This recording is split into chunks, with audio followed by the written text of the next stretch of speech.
Good afternoon, everyone, and welcome to NJBIA Live from the State Capitol. I'm Vinny Civitello, Communications Manager for the New Jersey Business and Industry Association. With us today is our very own Vice President of Environment and Energy, Sara Bluhm. A few housekeeping matters before we get started. Today's webinar is being recorded and will be emailed to you tomorrow along with the PowerPoint for today's presentation, so be on the lookout for those. If you just can't wait to get your hands on those slides, though, you can download them out of the Handouts tab on your GoToWebinar panel right now. I'd also like to draw your attention to the Questions tab.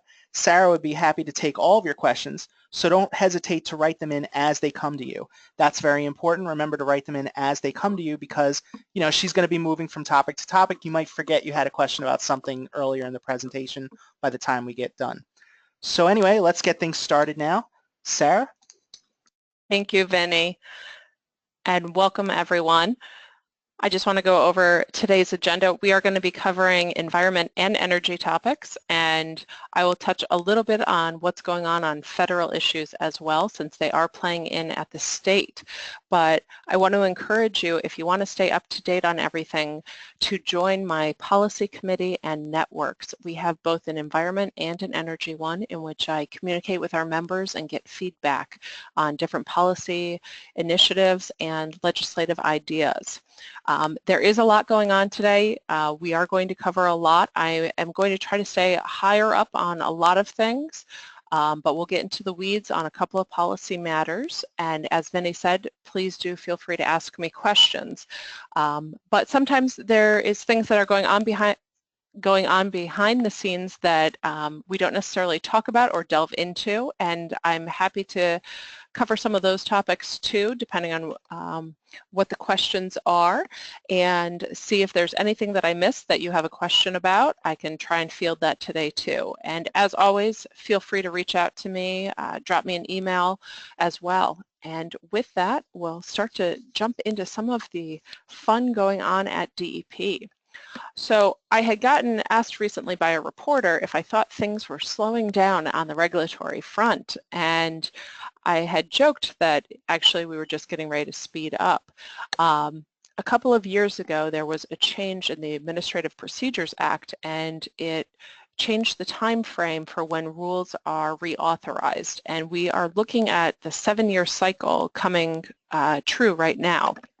So there is a lot in the queue at DEP, and right now they have a couple of regulations that are out for comment, which are going to be impacting business. And then there are also rules that have not been yet adopted but are closed for comments at the moment. So within the past week, we have been having DEP public comment hearings on groundwater quality standards and on the state implementation plan. These rules are all recently introduced in the New Jersey Register, and they are going to be closing for comment, 2 of them on May 19th and the rest in June. NJBIA is planning on submitting comments on the freshwater protection rules, the groundwater quality standards, and we welcome any other impact that it may have on your company, or if there's any issues that you want to be seeing raised, as well as the other rules if there's something that you think we need to be commenting on. As I mentioned, there's also a bunch of rules that have been proposed earlier this year and late last year where comments are in but the rules have not yet been adopted yet. And so these are examples of them, again going back to air pollution control, looking at the NJBIA's rule, the coastal zone management rules, and the flood area hazard rules. Some of these regulations have also been challenged with legislative authority in the sense that some members of the legislature haven't thought that they've necessarily been acted upon quick enough. That legislation seems to have been stalled a little bit as DEP and the legislature have had conversations on what is happening. I know that DEP also just released its water supply plan, which had been another area of contention with the legislature and has come up as recently as last week in budget committee hearings. And that was just released last week as well too, and something else that NJBIA will be working on. So that's a quick overview of some of the pending regulations.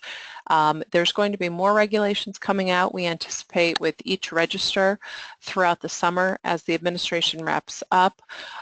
They're going to want to see what policies they can help shape and get out there for public comment. So NJBIA has been active in many different stakeholder working groups, and we've been able to have some of those pre-proposal discussions with DEP to try and help bring our members' perspectives to the table. Now, during the comment period, of course, we welcome any feedback from our members too on what's actually been written. On the federal side, there has been quite a bit of activity in the President's 100 days, and a couple of things that I just want to touch on here too. Greenhouse gases have been the focal point of the Obama EPA, and the Trump administration is going in a different direction. I think that it's important to bring up some of these things because a lot of what the New Jersey DEP does is actually implementing what EPA has. And when we look at things like greenhouse gases and how that impacts a lot of our air program, there are different rules out there which are being enforced by DEP, which are actually EPA rules. And I know I was at a Clean Air Council hearing this morning where we were getting an update from DEP that the President's proposed budget had a 30% cut, and just within the air program alone, it was about a $2 million hit at DEP. So things like that we need to be aware of, but just kind of running through some of these updates here. The Clean Power Plan had been something that we have been working quite a bit on, and New Jersey had actually had many reductions in its emissions, but they were not getting any credit for it. The President, through his Executive Order 13783, had a lot of changes both to the Climate Action Plan, the Clean Power Plan, and other greenhouse gas rules, and he rescinded a lot of them. And so what we're looking at now is what's going to be happening with that, because there actually had been two different things happening. The EPA's Clean Power Plan had Section 111D, and it had existing power plant rules. That had been stayed by the Supreme Court in February of 2016, and they had heard oral arguments in September 2016, but there hadn't been any ruling by the DC Circuit. Then the 111B rules for new power plants were also in litigation, and it was not stayed, but the case was fully briefed and was supposed to have oral arguments on April 17th of 2017. But because of the executive order and rescinding the Clean Power Plan and the 111B rules, that kind of impacted things. And on April 4th, EPA had issued a notice in the Federal Register initiating the process for reconsideration. And one of my favorite legal terms, sua sponte. So that was all based on the executive order. And EPA had filed motions to hold the existing litigation in abeyance as well. So what you can kind of take away from some of this is that abeyance, if granted, shouldn't affect the Supreme Court's stay of the 111D rule. The 111B rule remains in effect, and that the reconsideration process would require a creation of a defensible record for any change in position, and it would be required to follow the Administrative Procedures Act.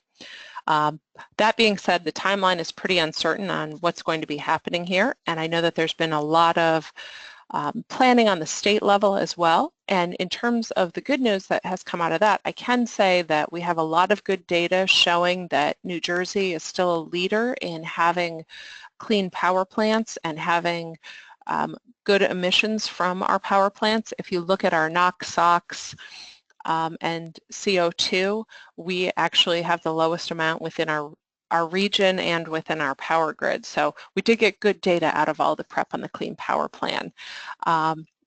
And so kind of going forward, it's going to be interesting to see where everything goes with this. And I think that another interesting takeaway where we have kind of seen this debate happening too is the social cost of carbon, and we've had a couple of different state policies as well looking to get at that, whether it's a greenhouse gas emissions inventory, trading program, something like that. But also under the executive order, the president had disbanded the interagency working group, and that it reverts back to existing cost benefits. And so that's going to be changing the way that this administration is doing carbon cost valuations and how that plays into greenhouse gas policies. So just wanted to kind of bring up some of that. We also have other federal policies that are being worked on as well, and I have a couple of them up there on the screen that you can see too. And I think that you can be expecting some significant attention to some of these rules, but again, looking at the different executive orders, how they're going to be impacting things. There's also been other policies as well, such as the 2-for-1. So if an agency does a new rule, it's got to be able to rescind 2 others. So we are watching that, but in terms of ozone and NAAQS as well, that had been something that had been promulgated back in 2015. EPA again had moved to postpone oral arguments based on the new administration and what they wanted to do with the policy. It was not stayed, and it is in fact, so it may be triggering other Clean Air Act requirements, but assuming that reconsideration occurs, the process could take place over an extended amount of time. So that's something that we're still watching.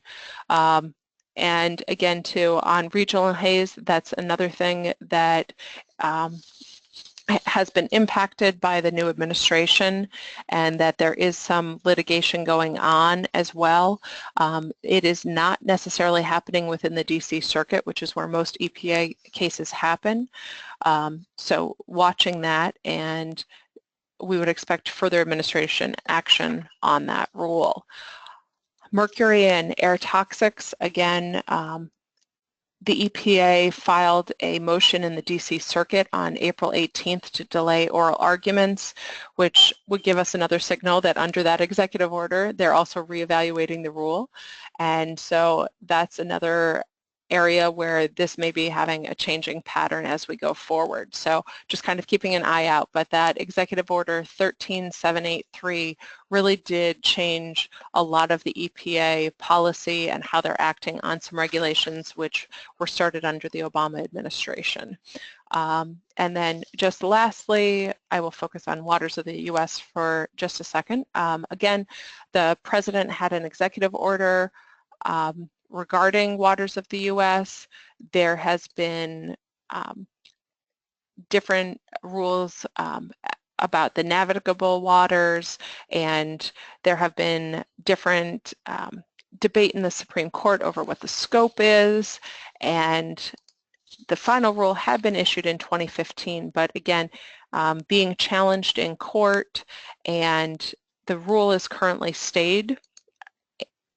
And I think that we need to just kind of keep watching this area as well too. I think that it's again likely that the EPA can be shifting policy, and the Trump administration will be different than the Obama administration, as evident by the President's executive order from February, so that they can rescind, replace, and consider defining navigable waters differently. So that's just kind of a quick run through of some of the federal regulations. Now, state legislation. Those of you who come to the State House often know that Senator Smith likes to call his committee the most interesting committee in the State House, and the Senate Energy and Environment Committee meets probably more than any of the other environment or energy committees. And last year we had embarked upon examining public access legislation. There had been a court case in December of 2015. In 2016, there was a legislative fix. BIA then co-chaired a stakeholder group of over 80 different associations, environmental groups, interested parties. We had come up with a report for the senator, and out of that came draft legislation last August.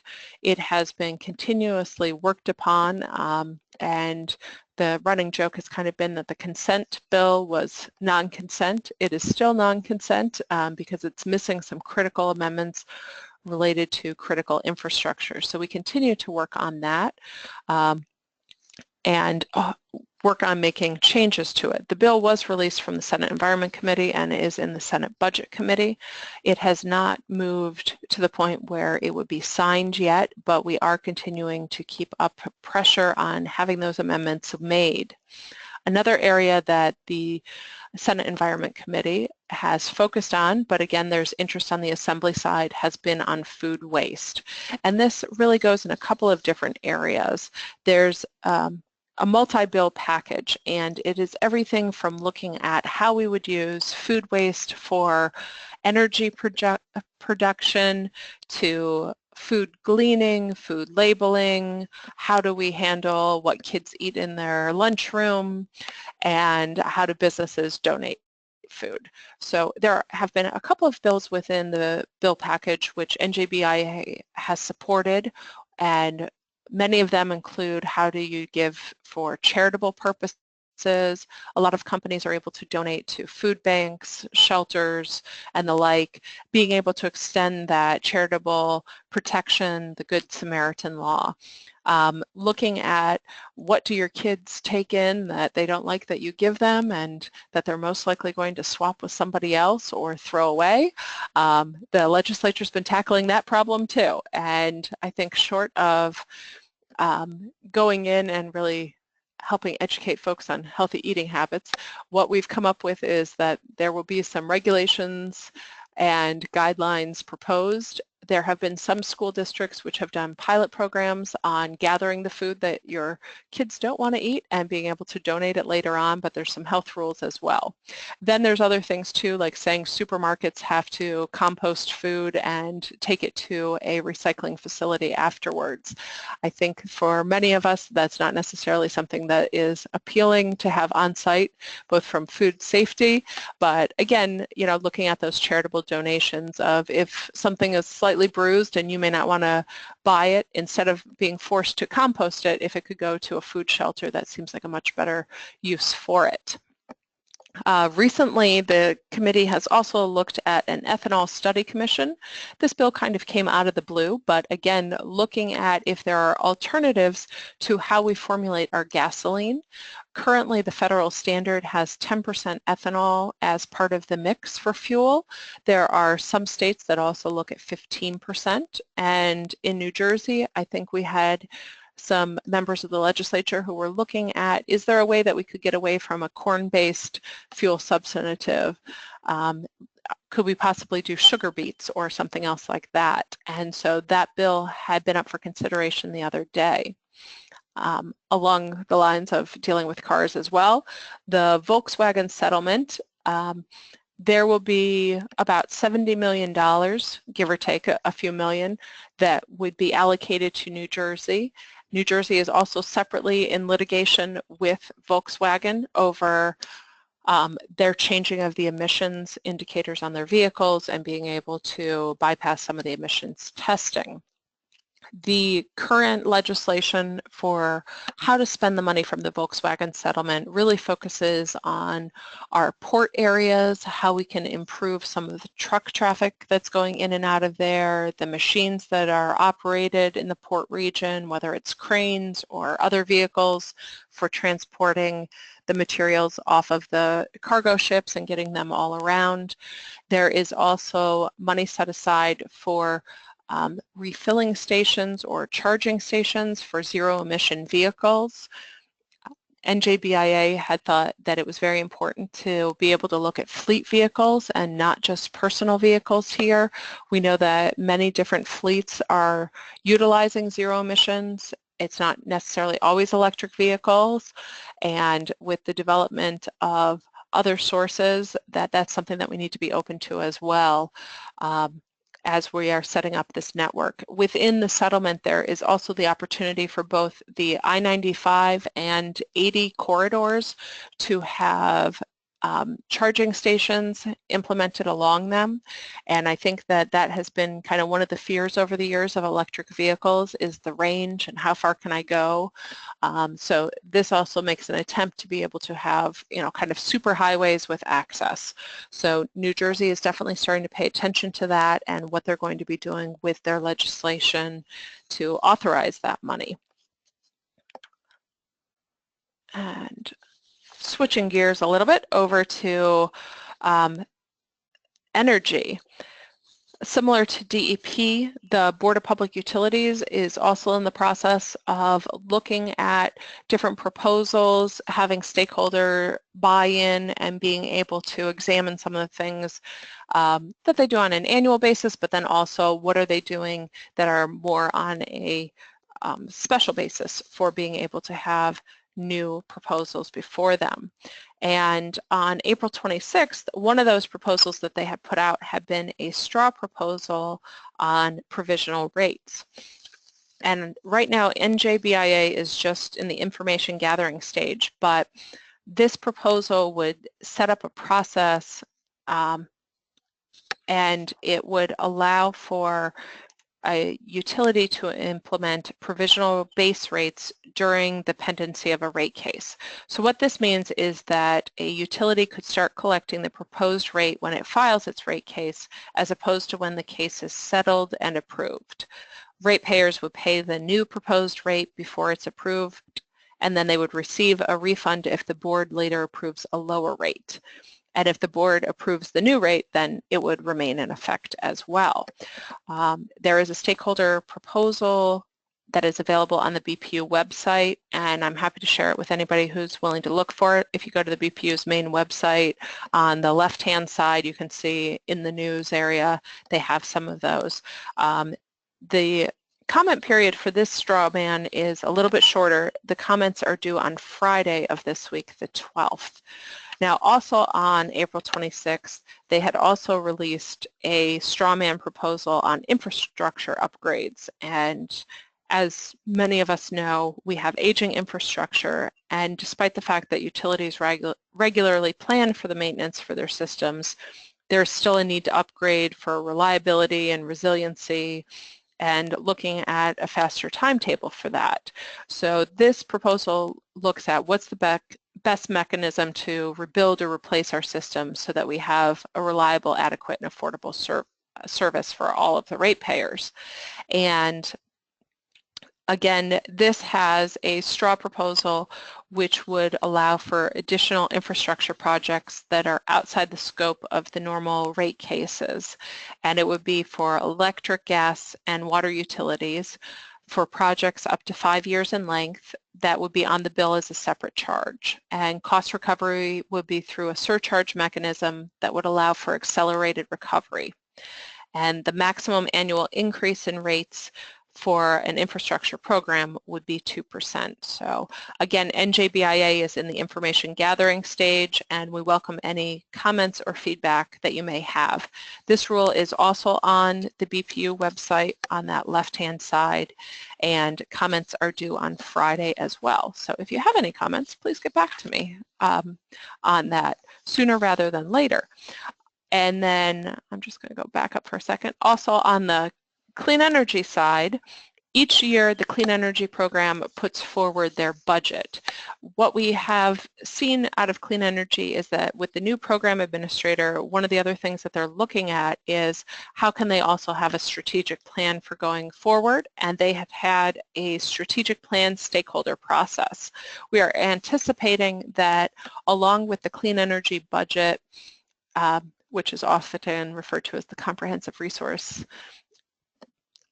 plan, that the strategic plan will also be tied with that. And through their stakeholder process for the strategic plan, one of the things that they found was that they need to make it easier to participate, provide more options, not just basic install a light bulb or comprehensive redo your entire building, but they need to be able to have more options for customers in between, be faster, and have outreach and marketing. So some of these I think are kind of no-brainers, but always good to see and hear that they are going to be looking at them and how can they be evaluating their program and moving forward and being able to help. Within the commercial and industrial program, that's really where the biggest bang for the buck is, and so that's been one of the things that we've been focusing on, and they are really looking at setting up long-term goals for the C&I category to have a customer-focused approach, have an early account manager, and have a case manager coordination, be able to figure out what some of the customers' goals are before they actually decide which program to put them into, and they're going to be redesigning some of their applications as well so that they're a little bit more business-friendly. There's also going to be a large energy users pilot, and really being able to build off of prior programs and move forward on that so that they can further define and tailor offerings for larger customers. Direct install, which is what a lot of smaller and medium-sized folks use, that's going to continue to have statewide financing, and they're going to look at if there's a different way that they can deliver that project as well, and evaluate that, because there's also pay for performance for buildings, and again, looking at how can they have a little bit more tailored approach and more options and make it easier for people. So we are eagerly waiting that full proposal so that we can see it and see how the budget numbers align and be able to weigh in on that. So I will welcome your feedback and thoughts on that as well too. One of the other areas that is in there, which kind of ties back in with the legislation, I'll just go to energy storage for a second, is that within the clean energy plan, they are looking at renewable electric storage for FY18. And I think that they are waiting on a study, but they have been looking at having electric storage systems with a capacity larger than 1 megawatt, having additional incentives, and being able to increase project maximums there. Recently, energy storage was debated in the State House as well, and how could we incentivize it? How can we start to plan for it? And NJBIA had supported legislation which urged the BPU and the electric utilities to really study where could energy storage be beneficial, how could we use it so that it's offsetting peak demand and load. Could we be storing our renewables and feeding it back into the grid? What is the cost and the impact for ratepayers? Where's the best place around the state to hook up these systems as well? So that is currently moving through the process as well.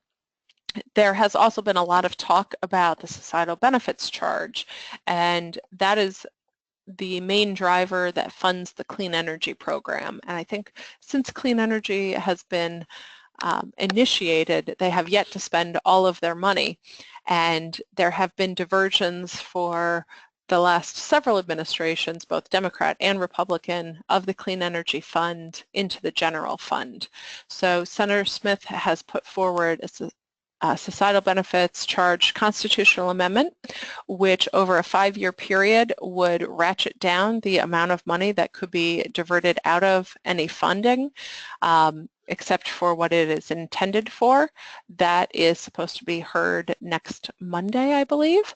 And so this legislation is something that I think will be considered during May and June. I'm not sure that it's going to be on the ballot anytime soon, but it is something that has kind of been raised to the forefront as, once again, there is a reallocation of SBC dollars from the Clean Energy Fund out to other programs such as transit and state utility bills. So something to watch. And we've had a lot of discussion as well about what types of fuel diversity we have within the state. And recent policy around the country has looked at zero emission credits.